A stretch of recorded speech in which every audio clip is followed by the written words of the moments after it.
श्री शिवाय नमस्तुभ्यं। भजे व्रजे कमंडनम समस्त पाप खंडनम स्वभक्त चित्त रंजनम सदैव नंद नंदनम। आप सभी को देव उठनी एकादशी की बहुत सारी शुभकामनाएं। चातुर्मास के 4 मास दौरान भगवान श्री हरि योग मुद्रा में विराजमान थे और देवउठनी एकादशी पर वे अपनी योग मुद्रा से बाहर आते हैं और इसीलिए इस एकादशी को देवउठनी या देवोत्थान एकादशी कहा जाता है। इसी एकादशी से तुलसी विवाह का आरंभ हो जाता है और उसके बाद मनुष्य समाज में भी हर प्रकार के मांगलिक कार्य, यज्ञ, विवाह, संस्कार, दीक्षा, यज्ञ, पवित्र इत्यादि सभी शुभ कार्यों की शुरुआत हो जाती है।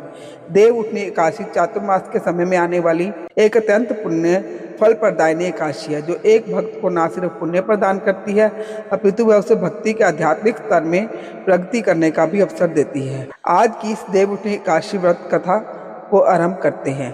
प्राचीन समय की बात है, वे व्यस्त मुनि के प्रपौत्र और राज ऋषि नाभाग के पुत्र थे महाराज अम्बरीश। वे 7 द्वीपों से युक्त संपूर्ण पृथ्वी के एक चक्रीय शासक थे। उनके पास इतना ऐश्वर्य, संपत्ति और सुख था जिसकी कल्पना भी करना किसी के लिए संभव नहीं है। सामान्य रूप से देखा जाता है कि मनुष्य के पास धन, संपत्ति और सुख होता है, उससे वह गर्वित हो उठता है। लेकिन महाराज अम्बरीश एक ऐसे उदाहरण थे, एक आदर्श भगत थे, जिनके अंदर इतने सुख, समृद्धि, संपत्ति और ऐश्वर्य होने के बाद भी अत्यंत अधिक मात्रा में विनम्रता और भगवान श्री हरि की भक्ति विद्यमान थी। बहुत कम लोग ऐसे होते हैं जिनके पास संपूर्ण पृथ्वी का ऐश्वर्य होने के बाद भी वे वैराग्य और भक्ति के चरम लक्षणों को प्रकट करते हैं, और यह कार्य सिर्फ महापुरुष ही कर सकते हैं, क्योंकि उन्होंने अपनी इंद्रियों को वश में रखा होता है। वे जानते हैं कि जीवन का परम लक्ष्य भगवान श्री कृष्ण की चरणों में शुद्धि भक्ति प्राप्त करना ही है। भौतिक सुख संपत्ति कुछ समय के लिए हमारे साथ रह सकती है, लेकिन हमारा वास्तविक धन और वास्तविक संपत्ति भगवान की शुद्ध भक्ति ही है। उनके लिए इस संपत्ति का सागर एक स्वप्न के समान था। महाराज अम्बरीश इस भौतिक जीवन की नश्वरता से भली भांति परिचित थे, इसीलिए वे सदैव परम भगवान की भक्ति में ही लीन रहते। अपने दैनिक कार्यों में सदैव वे भगवान श्री कृष्ण को समर्पित रहते। अपनी प्रत्येक इंद्रियों को उन्होंने भगवान की सेवा में ही नियुक्त किया हुआ था, और जैसे राजा होते हैं वैसी ही प्रजा भी होती है, तो उन्हीं के समान उनकी प्रजा भी अपना अधिकतर समय भगवान के पवित्र नामों का जप, कीर्तन और सेवा में लगाती थी। जब भगवान श्री विष्णु ने यह देखा तो वे अत्यंत प्रसन्न हुए और उन्होंने अपने भक्तों पर करुणा दिखाने के लिए अपने सुदर्शन चक्र को आदेश दिया था कि वे स्वयं महाराज अम्बरीश, उनके परिवार और उनके राज्य की सुरक्षा करें। अब जिसे भगवान का स्वयं आरक्षण मिला हुआ हो, उसे यह भौतिक क्लेश और कष्ट क्या ही प्रताड़ित कर सकते हैं। तो ऐसा ही कुछ हुआ अम्बरीश महाराज के साथ। एक समय महाराज अम्बरीश ने अपनी पत्नी के साथ परम भगवान श्री कृष्ण को प्रसन्न करने के लिए वर्ष की सभी एकादशी तिथियों का पालन करने का संकल्प लिया हुआ था। वर्ष के अंत में जब अंतिम एकादशी का पालन करने का दिन आया तो महाराज अम्बरीश ने धूमधाम से इस उत्सव को मनाया। उन्होंने परम भगवान तथा ब्राह्मणों की पूजा की, उन्हें भगवान को अर्पित भोजन प्रसाद वितरित किया, विपुल मात्रा में गोदान दिया। सभी नियमों को पूर्ण करने के बाद अब महाराज अम्बरीश अपने व्रत का पालन करने ही जा रहे थे और उसी समय दुर्वासा मुनि अपने अनेक शिष्यों के साथ वहां पधारे। दुर्वासा मुनि को देखकर राजा अत्यंत हर्षित हो गए।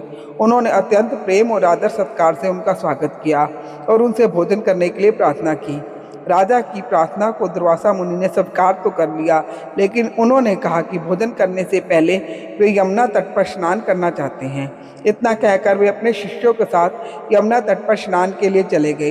अब इस समय में थोड़ी समस्या आ गई। राजा अम्बरीश को निर्धारित समय के अंदर पारण करना था और अपनी एकादशी व्रत को पूर्ण करना था, लेकिन दुर्वासा मुनि को आने में समय लग गया। काफी समय बीतने के बाद भी दुर्वासा मुनि नहीं आए और पारण का समय निकला जा रहा था। सिर्फ एक घड़ी शेष रह गई थी। अब ऐसी स्थिति में राजा अम्बरीश के समक्ष धर्म संकट आ खड़ा हुआ। अगर वह इस एक घड़ी में पारण नहीं करते हैं तो उनका संपूर्ण वर्ष की सभी एकादशियों का व्रत टूट जाता है, और अगर वह पारण कर लेते हैं तो दुर्वासा मुनि को बुरा लगेगा कि राजा उनकी प्रतीक्षा किए बिना ही पारण कर रहे हैं। तो ऐसी स्थिति में राजा अम्बरीश ने वहां उपस्थित ब्राह्मणों से याचना की। राजा ने कहा, हे विद्वान ब्राह्मणों, ऐसी विकट स्थिति में मेरा क्या कर्तव्य बनता है? कृपया आप सभी शास्त्रों द्वारा प्रमाणित ऐसा कोई उपाय ढूंढ निकाले राजा की ऐसी स्थिति को देखकर ब्राह्मणों ने कहा, हे राजन, इस स्थिति में शास्त्रों का एक ही कथन है कि आपने इन सभी एकादशियों का पालन संपूर्ण निर्जल रहकर किया था। इसीलिए अगर आप भगवान के चरणामृत की एक बूंद स्वीकार कर लेते हैं तो इस जल में आपका पारण हो जाएगा और इस प्रकार आप दुर्वासा मुनि को भी संतुष्ट रख पाएंगे, क्योंकि आपने अभी तक पूर्ण जल और अन्न का स्वीकार नहीं किया होगा। यह सुनकर राजा ने वही किया जो ब्राह्मणों ने कहा। राजा ने भगवान के चरणामृत की सिर्फ एक बूंद स्वीकार की और अपने व्रत का पालन कर लिया। अब वे दुर्वासा मुनि के आने की प्रतीक्षा करने लगे। अब इधर स्नान करते हुए दुर्वासा मुनि को समाधि में ही इस बात का पता चल गया कि अम्बरीश महाराज ने जल ग्रहण किया है और इस बात से दुर्वासा मुनि को अत्यंत क्रोध आ गया। उन्होंने सोचा कि तुच्छ क्षत्रिय राजा ने मेरा अपमान किया है, मुझे पहले भोजन के लिए आमंत्रित करता है और उसके बाद स्वयं मुझसे पहले ही उसने जल ग्रहण कर लिया है। इसके इस उद्दंडता की सजा उसे अवश्य मिलनी चाहिए। इस प्रकार सोचकर दुर्वासा मुनि ने क्रोध में आकर अपने बालों की एक लट खींचकर निकाली और देखते ही देखते उस लट ने एक विशालकाय अग्नि राक्षस का स्वरूप ले लिया। उस कृत्य नामक दैत्य ने अपने आप को चारों तरफ अग्नि से लिपटा हुआ था। संपूर्ण पृथ्वी को अपनी लपटों में समाने के लिए वह लालायित था। दुर्वासा मुनि ने उस कृत्या को आदेश दिया कि जाओ, इसी क्षण उस अभिमानी राजा अम्बरीश को जलाकर भस्म कर दो। उसने हमारा घोर अपमान किया है, शीघ्र जाओ, उसे भस्म करके आओ। अब यह आज्ञा पाते ही कृत्या पहुंच गया राजा अम्बरीश के पास। महाराज अम्बरीश भी समझ गए कि वास्तव में दुर्वासा मुनि क्रोधित हुए हैं, इसीलिए उन्होंने इस कृत्या नामक दैत्य को भेजा है उन्हें मारने के लिए। लेकिन अम्बरीश महाराज भगवान के शुद्ध भगत थे। कृत्या को देखकर भी वे थोड़े से भी विचलित नहीं हुए। उन्होंने दुर्वासा मुनि का आशीर्वाद समझकर उसका स्वीकार किया और हाथ जोड़कर उनके समक्ष खड़े हो गए।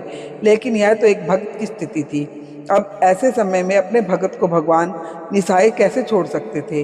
तो भगवान अभी कोई आज्ञा दे, उसके पहले ही उनका सुदर्शन चक्र वहां पहुंच गया और एक ही क्षण में सुदर्शन चक्र ने अपनी तीक्ष्ण तेज और शक्ति से उस कृत्या नामक अग्नि दैत्य को जलाकर भस्म कर दिया। और अब वह सुदर्शन दुर्वासा मुनि को भस्म करने के लिए उनके पीछे दौड़ा। जब दुर्वासा मुनि को इस बात का पता चला तो वे अत्यंत लज्जित हुए और भयभीत होते हुए सुदर्शन से बचने के लिए चारों ओर भागने लगे। आकाश, पाताल, समुद्र, गुफाएं, दसों दिशाएं, सभी जगह सुदर्शन ने उनका पीछा किया। स्वर्ग में इंद्र इत्यादि तो क्या, स्वयं ब्रह्मा जी और भगवान शिव भी दुर्वासा मुनि को शरण नहीं दे पाए। अंत में भगवान शिव ने दया दिखाकर दुर्वासा मुनि को सुझाव दिया कि उन्हें भगवान श्री विष्णु की शरण में जाना चाहिए। अब दुर्वासा मुनि के पास कोई विकल्प नहीं था। भय से कांपते हुए वे उसी क्षण भगवान नारायण के पास गए। उनसे प्रार्थना करते हुए कहने लगे, हे प्रभु, आप इस संसार के आदि और अंत हैं। आपके नाम का स्मरण करने मात्र से व्यक्ति नारकीय जीवन से मुक्त हो जाता है। आपके भक्त महाराज अम्बरीश के प्रति मैंने घोर अपराध किया है, कृपया मुझे क्षमा करें प्रभु और इस सुदर्शन से मेरी रक्षा करें। अब देखिए, भगवान हरि अपने वक्ष तल पर भृगु ऋषि की लात को सह सकते हैं, लेकिन अगर कोई उनके भगत का अपमान करे, निंदा करे या फिर उनके प्रति कोई अपराध करे तो उसे भगवान कभी भी क्षमा नहीं करते। इसलिए भगवान श्री नारायण ने दुर्वासा ऋषि से कहा, मैं संपूर्ण रूप से अपने भक्तों के वश में हूँ। निस्संदेह मैं थोड़ा भी स्वतंत्र नहीं हूँ, क्योंकि मेरे भक्त भौतिक इच्छाओं से पूर्णतः रहित होते हैं। इसलिए मैं उनके हृदयों में ही निवास करता हूँ। मुझे सिर्फ मेरे भगत ही नहीं अपितु मेरे भक्तों के भक्त भी अत्यंत प्रिय हैं। मेरे शुद्ध भक्त किसी भी अवस्था में किसी भी भौतिक चीज की कामना नहीं करते, अपना सब कुछ त्याग कर सदैव मेरे चिंतन में लीन रहते हैं। ऐसे भक्तों को भला मैं कैसे त्याग सकता हूँ। आपने महाराज अम्बरीश का घोर अपमान करके अपने द्वेष का प्रदर्शन किया है, इसलिए बिना समय गवाए इसी क्षण आप मेरे प्रिय भक्त राजा अम्बरीश के पास जाइए, उनसे क्षमा याचना कीजिए और मुझे विश्वास है कि वे आपको जीवन दान अवश्य दे देंगे और उसके बाद आप दर्शन से भी सुरक्षित रह पाएंगे। अब जल्दी जाइए। भगवान श्री विष्णु की इस प्रकार बात सुनकर दुर्वासा मुनि उसी क्षण राजा अम्बरीश के पास गए। उन्होंने राजा के चरणों में गिरकर उनसे क्षमा मांगी और अपने इस घोर अपराध के लिए प्रायश्चित करने लगे। महाराज अम्बरीश अत्यंत विनम्र होने के कारण ऋषि को इस अवस्था में नहीं देख पाए। वे लज्जित होने लगे और उन्होंने सुदर्शन से दो हाथ जोड़कर दुर्वासा की मुनि की रक्षा करने के लिए प्रार्थना की। अब राजा अम्बरीश की प्रार्थना सुनकर सुदर्शन चक्र वापस चला गया। दुर्वासा मुनि ने राजा की इस शुद्ध भक्ति और उनके पुण्य प्रताप को देखते उनकी स्तुति में अनेक श्लोकों का उच्चारण किया, उन्हें आशीर्वाद प्रदान किया और इस प्रकार भगवान ने अपने एक शुद्ध भक्त के गुणों का प्रचार किया। श्री शिवाय नमस्तुभ्यम।